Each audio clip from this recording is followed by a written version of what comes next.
एक महिलाको पाठेघरका विविध समस्याका कारण 2वटा बच्चा हुँदासम्म पटक पटक शल्यक्रिया गर्नु पर्यो। 4 पटकसम्म शल्यक्रिया गर्नु पर्दा पनि ती दम्पतिले बिर्तामोडमा रहेको मनमोहन मेमोरियल सामुदायिक अस्पताल र यहाँ कार्यरत स्त्री रोगका वरिष्ठ विशेषज्ञ डाक्टर एकराज गौतमलाई विश्वास गरे र उपचार गराए। नमस्ते, म डाक्टर एकराज गौतम। आज एकजना दम्पतिलाई 4टा अपरेसन गरिसकेपछि 2टा बच्चा प्राप्ति गर्नको लागि उहाँको 4 चोटि अपरेसन गर्नु पर्यो। 4 चोटिमा सबभन्दा पहिले अपरेसन गर्नु पर्यो पाठेघरको मासु निकाल्नको लागि सबभन्दा पहिले। त्यसपछि हामीले दोस्रो अपरेसन गर्यौं। अराउन्ड 6-7 वर्ष पछाडि बच्चा बसेको थियो। अराउन्ड 7 महिनामा बच्चा भित्रै खराब भयो र हामीले अपरेसनै गरेर निकाल्नु पर्ने भयो दोस्रो बच्चा पनि। र तेस्रो बच्चा चाहिँ राम्रो छ, घरमै छ, 2.5-3 वर्षको बच्चा। र यो चौथो अपरेसन पछाडि नानी भएको छ। हामीले 4टा अपरेसन हामी मनमोहन हस्पिटलमै गर्यौं। यही हस्पिटलमा उहाँहरूको विश्वास जितेर हामीले अपरेसन गर्न सक्षम भयौं र हामी दोस्रो दिनमा आज डिस्चार्ज गर्न गइरहेछौँ।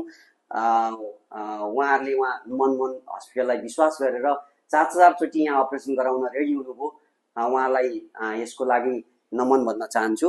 उहाँहरूलाई केही भन्नु छ भने?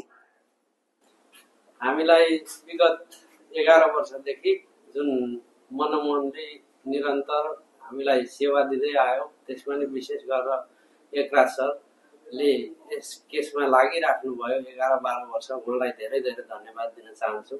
साथै मनमोहन सम्पूर्ण टिमलाई हामीलाई दिएको यो एउटा अनुकरणीय गुणलाई हार्दिक धन्यवाद भन्न चाहन्छु। साथै आउने दिनमा हामी जस्ता धेरै धेरै मान्छेहरूलाई अझै सुख सुविधाका साथ उपचार हुन्छ भन्नेमा विश्वस्त छ। म त झन् एकराज सर हुनुहुन्थेन भने त यहाँ आउने नै पनि थिइनँ होइन। पहिला पनि सरलाई नै रेगुलर फलोअप गरेर सरले अब जे हो त्यही फ्याट्टै भनिदिएरै मात्रै पनि भएको हो। अब जे मनमा लागेको अहिले छोरा र छोरी पनि पुगेको पनि छ होइन। अब ईश्वरकै वरदान पनि होला सायदै। बाबु छ अहिले 2.5 वर्षको घरमा, अनि अहिले भर्खर नानी भएको छ। आज हाम्रो तेस्रो दिनमा डिस्चार्ज पनि हुँदैछ। फ्रेसै छु, म पनि ठिकै छु। अब सरले हेरिदिएर म पनि एकदम खुसी छु, आनन्दमा छु। यस्तै स्त्री रोग सम्बन्धी दुर्लभ उपचारका लागि डाक्टर गौतम प्रख्यात छन्, जसले कयौं मृत्युको मुखमा पुगेका महिलाहरूलाई जीवन दान दिएका छन्।